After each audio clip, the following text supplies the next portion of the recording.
An economic crisis of potentially historic proportions appears to be just around the corner, and the establishment may be setting up President Donald Trump and other anti-globalist forces to take the blame for it. So says former Congressman and GOP presidential candidate Ron Paul and other economic experts with a proven track record of accuracy who have studied the issue. And at this point, there is probably nothing that can be done to stop it. While the groundwork for the upcoming financial chaos was actually laid down early in Obama's term, and even before, by the Federal Reserve System, the figurative chickens will likely be coming home to roost under the new Trump administration. The Federal Reserve's policies of printing trillions of dollars back in 2008-09 have locked into place a serious financial crisis at some point in our future, Paul warned. It's unavoidable, and even Donald Trump can't stop it. Trump will unfairly get the blame though. There are some dire predictions that say in the next year, or 18 months, we have something arriving worse than 2008 and 2009. The downturn is much worse, Paul said in a recent interview with liberty-minded anti-globalist radio host Alex Jones. They'll say, it's all Trump's fault. No.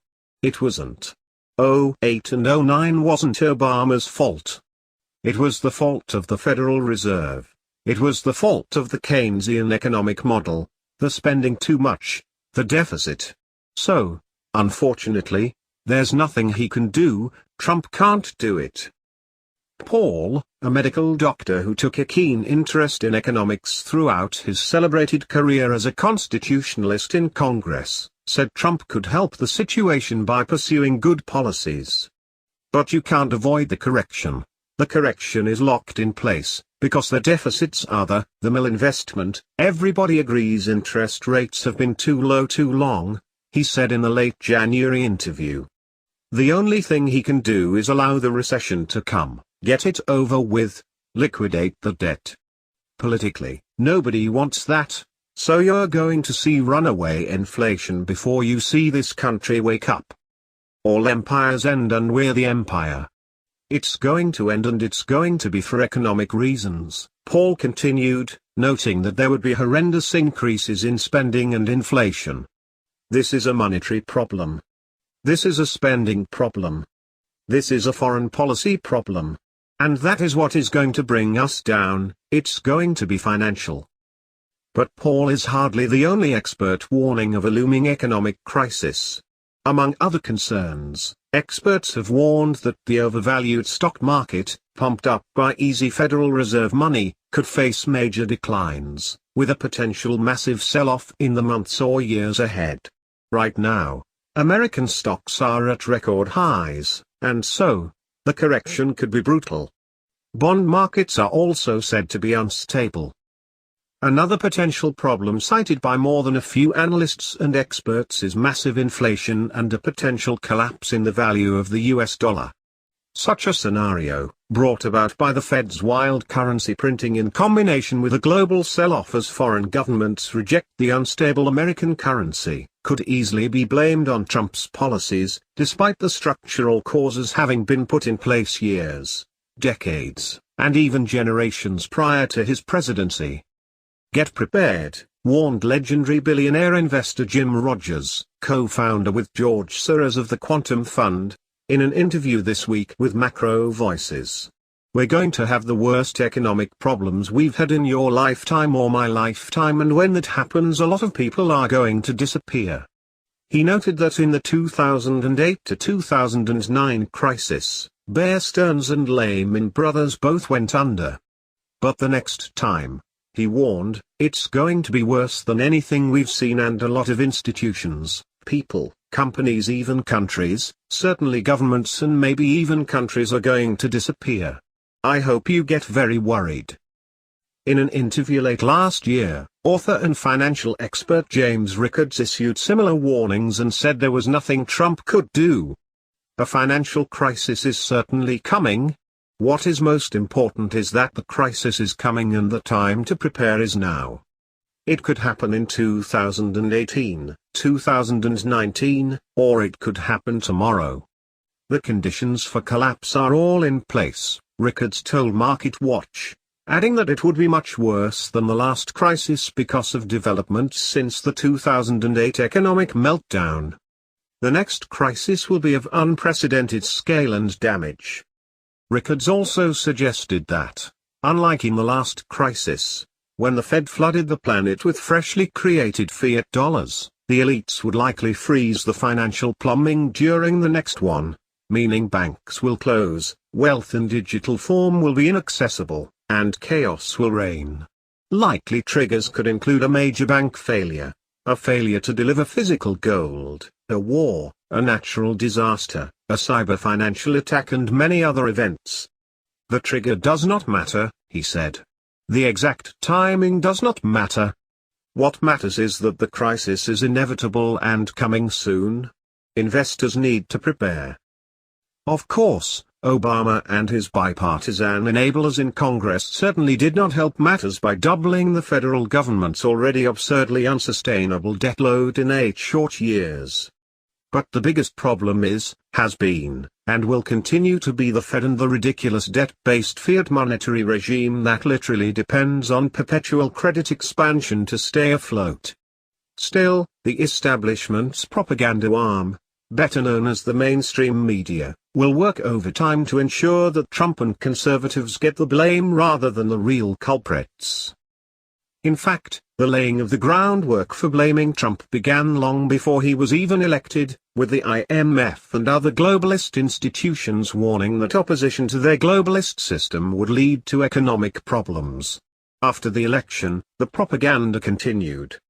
The UK Independent newspaper, for example, ran an article shortly after Trump's election headlined "How President Donald Trump Will Wreck the World Economy." The subheader provided a perfect description of what is likely to become the establishment media's narrative once the crisis begins. The Great Dollar Crisis of 2017 will follow the banking crisis and the Great Recession, and it will all be sparked by the Donald, claimed independent reporter Sean O'Grady. The report does acknowledge that much of the problem, the absurd debts and deficits run up by the US government, for instance, were not in fact Trump's doing. But it still suggests that Trump's presidency may be the instigator of the coming collapse. Following his win, it is likely that the dollar will drop like a stone, and everyone will be poorer, O'Grady argued.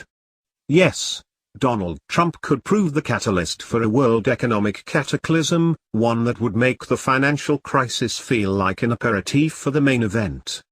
From what we know about the signs are not promising. More recently, the same newspaper pushed the same narrative even more explicitly.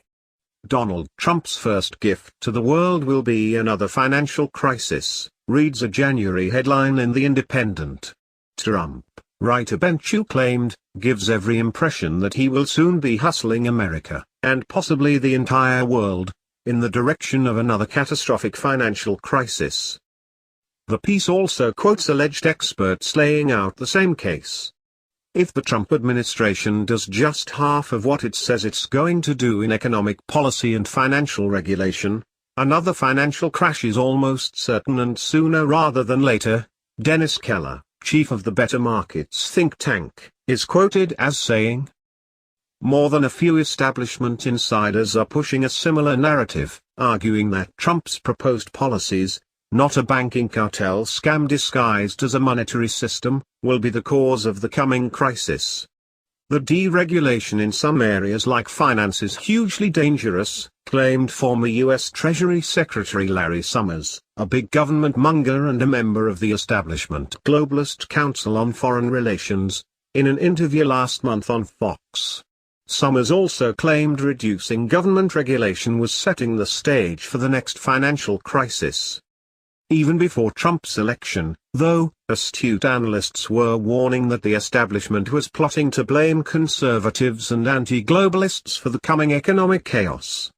The vast majority of analysts in the mainstream and in the alternative media refused to acknowledge the possibility that a successful Brexit actually works in favor of the globalists, because it provides them a perfect scapegoat for a financial crisis that has been broiling for years and is now ready to burst into flames, wrote Brandon Smith at altmarket.com after Brexit but before Trump. I find still that many people will not dare to consider the idea that a successful conservative resurgence is actually part of the plan for globalist institutions. And after the successful Brexit vote, establishment voices were out promoting the narrative. Last summer, responding to Brexit, former Fed boss Alan Greenspan warned that serious economic pain was on the way. "We are in very early days of a crisis which has got a way to go," he told Bloomberg. "This is the worst period I recall since I've been in public service. There's nothing like it, including the crisis. Remember October 19, 1987, when the Dow went down by a record amount 23%.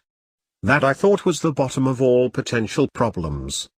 This has a corrosive effect that will not go away. I'd love to find something positive to say. I don't know how it's going to resolve, but there's going to be a crisis." A similar situation appears to be developing with Trump in the United States. And, in the months before the election, Altmarket's Smith was predicting a Trump presidency, followed by an economic collapse blamed on Trump, Brexit, and others opposed to globalism. "I continue to hold to the position I always have, that Donald Trump is going to be allowed into the White House, and that this will be a prelude to economic crisis," Smith argued in October. "The stage is being set for a grand finale to our ongoing financial collapse.